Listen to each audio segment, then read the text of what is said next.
आज कॉर्पोरेट रार में हमारा फोकस है शीला फोम पर। कॉर्पोरेट कंपनी की अगर हम थोड़ा सा बैकग्राउंड देख लें तो 1971 में शुरू हुई, मैट्रेस और फोम प्रोडक्ट्स बनाती है। वहीं पीयू फोम में ये ग्लोबल लीडर है एक्चुअली। बता दें स्लीपवेल ग्रुप इनका फ्लैगशिप ब्रांड है जो आप सब जानते ही होंगे। सितंबर तिमाही के नतीजों पर नजर डाल लेते हैं। मुनाफा 30% गिरकर करीब 50 करोड़ आया, आय भी गिरी, मार्जिन भी गिरे। नतीजे ऐसे क्यों रहे, आगे किस तरीके का आउटलुक है, ये जानेंगे। चलते हैं, स्वागत करते हैं कंपनी के एमडी राहुल गौतम हमारे साथ शो में जुड़ रहे हैं।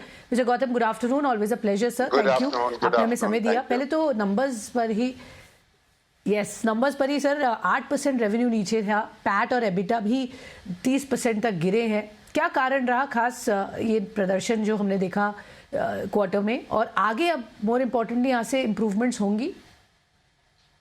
नमस्कार and thank you for having me.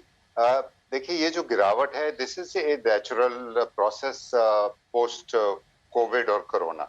मतलब उसमें इतने बड़े बड़े डिस्ट्रप्शंस हुए हैं हमारे यहाँ खास तौर पे, या रॉ मटेरियल की सप्लाई और जितनी भी सप्लाई चेन है वो पूरी डिस्टरप्टेड रही, और धीरे धीरे करके ये स्टेबलाइज हो रहा है। तो ऊपर नीचे हो रहा है। अगर इसका कंपैरिजन भी देखें तो इट इज कंपेयर टू जो पिछले साल के इसी क्वार्टर के साथ कंपेयर करें तो वो क्वार्टर में एक पेंट अप डिमांड कंपेयर वो कवर अप हो रही थी, और इस वाले क्वार्टर में उसके बिल्कुल विपरीत है। सो आई थिंक थोड़ा सा समय दें, और ये बिल्कुल स्टेबलाइज हो रहा है। मेरा मानना है कि Q1 ऑफ नेक्स्ट ईयर, मतलब जो कैलेंडर ईयर है, उसमें बिल्कुल स्टेबिलिटी आनी शुरू हो जाएगी। हो ही रही है स्टेबल, धीरे धीरे स्टेबल हो रही हैं हर चीजें, और ये भी स्टेबल हो जाएगा। ओके, ये स्टेबल हो जाएगा, या भरोसा दिला रहे हैं। ये सीजनैलिटी का पॉइंट ऑफ व्यू हम देख सकते हैं, बट रेवेन्यू जो फॉल हुआ है सर फ्रॉम लास्ट 4 क्वार्टर्स, क्या ये ट्रेंड रिवर्स होना शुरू हो जाएगा? क्या आप ये भरोसा दे रहे हैं? बिल्कुल मैं दे रहा हूं, और मेरे हिसाब से ऑलरेडी जो थोड़ा बहुत समय गुजरा है इसके बारे में बहुत ज्यादा मैं बता नहीं सकता हूं इस क्वार्टर के बारे में, लेकिन ट्रेंड ऑलरेडी रिवर्स शुरू होना हो गया है। और ये इसमें जैसे मैंने कहा कि स्टेबिलिटी आएगी, बिल्कुल बिल्कुल ऐसा हो, बट थोड़ा सा समय हमको देना पड़ेगा ये सब स्टेबलाइज होने के लिए। अभी भी इतने डिस्ट्रप्शंस हो रहे हैं, दुनिया भर में डिस्ट्रप्शंस हो रहे हैं, और उनका कुछ ना कुछ इम्पैक्ट कभी ना कभी धीरे धीरे करके यहाँ पड़ ही रहा है। बट बेसिक क्योंकि इकोनॉमी ठीक है, मार्केट ठीक है, तो ये स्टेबलाइज तो होगा ही। ओके, फेयर इनफ, स्टेबलाइज हो जाएगा, थोड़ा समय देना है। डिस्ट्रप्शंस चल रहे हैं जिसकी वजह से ये हम इफेक्ट देख रहे हैं बिजनेस पर, बट आप भरोसा दे रहे हैं कि डेफिनेटली यहाँ पर रिवर्सल दिखना शुरू हो जाएगा। मार्जिन्स पर सर मैं आपका एक व्यू चाहूंगी, क्योंकि वो भी घटे हैं ईयर ऑन ईयर, तो स्टेबलाइज कब तक होंगे, अगर आप टाइमलाइन दे सकें, और क्या बैंड होगा जो मोर रियलिस्टिक है इन terms of margins going forward? कैसे इंप्रूव करेंगे मार्जिन्स को सर? देखिए, डायरेक्ट कोरिलेशन है रॉ मटेरियल के साथ में, और जो जिस तरह से रॉ मटेरियल का मूवमेंट्स रहा है पिछले एक साल में, दैट मतलब नॉर्मली 2-3% अगर साल में चेंज हो जाए तो अच्छी बात, या नॉर्मल एक स्टैंडर्ड प्रोसेस होता था।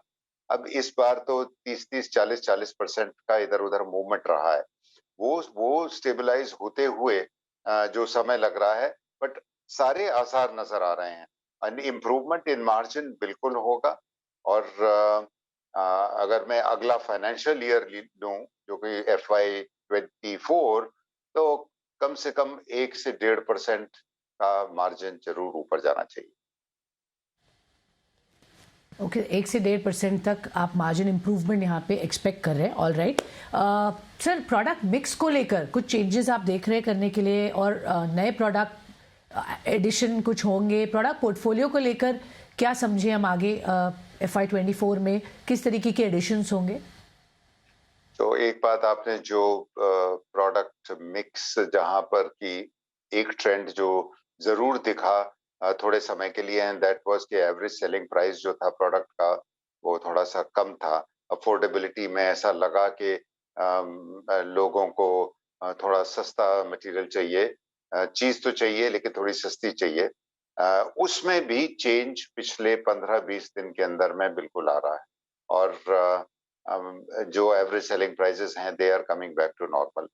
ये बिल्कुल बिल्कुल नजर आ रहा है।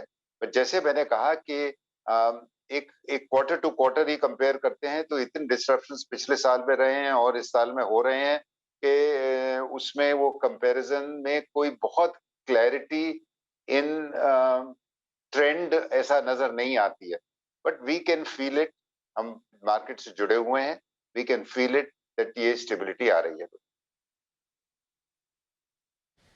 ओके, स्टेबिलिटी आ रही है। ऑलरेडी आप ट्रेंड्स देख रहे हैं, पिछले 15 दिन से जो रिवर्सल है, आपके एवरेज सेलिंग प्राइस भी बेहतर हो रही है। क्लियरली ये आपके अच्छे नंबर्स के लिए के डायरेक्शन में रिफ्लेक्ट करेगा।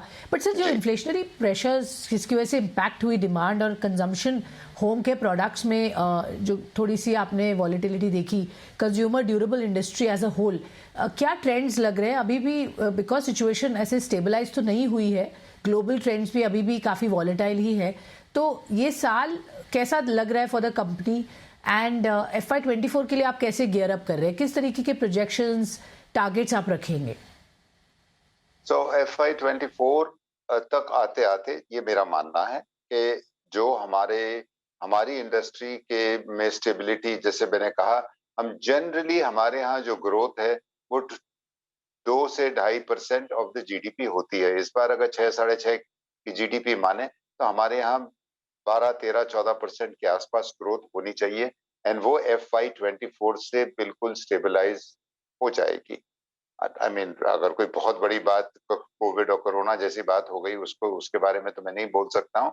बट जो प्रोसेस है और जो इंडिया के मार्केट्स हैं, उसके हिसाब से और आने वाले एक कई बार ये बातें होती हैं अबाउट द रूरल सेक्टर कि वहां पर दिक्कत है और वहां पर लोगों को सस्ता मटेरियल चाहिए। बट हमारा एक्सपीरियंस ऐसा नहीं रहा है। हमारा एक्सपीरियंस यही रहा है कि ठीक है, आने वाली जो गेहूं की जो हार्वेस्ट है उसमें भी जो जितने आसार नजर आ रहे हैं सब अच्छे नजर आ रहे हैं। बट ये सब थोड़ा सा समय दीजिए, बिल्कुल ठीक होगा। ओके, श्योर सर, थोड़ा समय देने की बात है यहाँ पर। बट सर, इंटरनेशनल बिजनेस पर थोड़ा मैं फोकस करना चाहूँगी क्योंकि वहाँ पर थोड़ा करेंसी फ्लक्चुएशन का भी इम्पैक्ट हम देख रहे हैं। आपके 5 मैन्युफैक्चरिंग यूनिट्स ऑस्ट्रेलिया में है, 1 स्पेन में है, तो कितना असर हो रहा है because of currency fluctuation sir, और वहाँ पर क्या आउटलुक रखेंगे आगे? सो स्वाति जी, करेंसी फ्लक्चुएशन से हमको दोनों हमारी बाहर की सब्सिडीज में कोई फर्क नहीं पड़ता है। वहां पर रॉ मटेरियल अपने हिसाब से मिलते हैं। वहां से ना मटेरियल आयात होता है ना निर्यात होता है, वो तो वहीं के लिए बनता है और वहीं की सप्लाई होती है। इसमें जो ऑस्ट्रेलिया का आउटलुक है इस समय, वो हमारे लिए बड़ा प्लेजेंटली सरप्राइजिंग है। जिस मार्केट को हम समझते थे कि बिल्कुल स्टेबलाइज हो गया है और वहां पर 2-2.5 करोड़ लोग हैं और मार्केट बिल्कुल मेच्योर्ड है, उसमें भी पिछले दिनों में ग्रोथ 15 से 20% की ग्रोथ रही है। और वो कारण उसका मेन 2 हैं। एक तो ये है कि वहां पर धीरे धीरे करके कुछ मैन्युफैक्चरिंग जो है वो वापस आ रही है। दूसरी बात यह है कि लोगों के जेब में पैसा है, इतना ज्यादा ट्रैवल नहीं कर रहे हैं, इतना ज्यादा रेस्टोरेंट में नहीं खर्च कर रहे हैं या आउटिंग में नहीं खर्च कर रहे हैं, और इसलिए होम इम्प्रूवमेंट गुड्स के लिए, और उसमें हमें कोई गिरावट नहीं नजर आई है, मतलब जो पेंट अप डिमांड पूरा होने के बाद भी। बट ये पॉइंट को मैं एक बार दोहरा रहा हूँ कि जैसे हम अपने देश में जो प्रधानमंत्री जी ने आत्मनिर्भरता की बात करी है, ये इम्पैक्ट करीब करीब हर कंट्री में नजर आ रहा है। ऑस्ट्रेलिया में खास तौर पे Australian made with Australian inputs, इस बात को लेके जरूर लोग अपनी परचेजेस कर रहे हैं। एंड उसमें हमें लगता है जो हमारा नॉर्मल आउटपुट करीब 60-65 मिलियन ऑस्ट्रेलियन डॉलर साल का होता था, we are already around 80-85 million, 80 और 85 मिलियन के बीच में है। इसी तरह से अगर हम स्पेन में देखें तो स्पेन में हम एक बहुत छोटा हिस्सा है उस बड़े मार्केट के।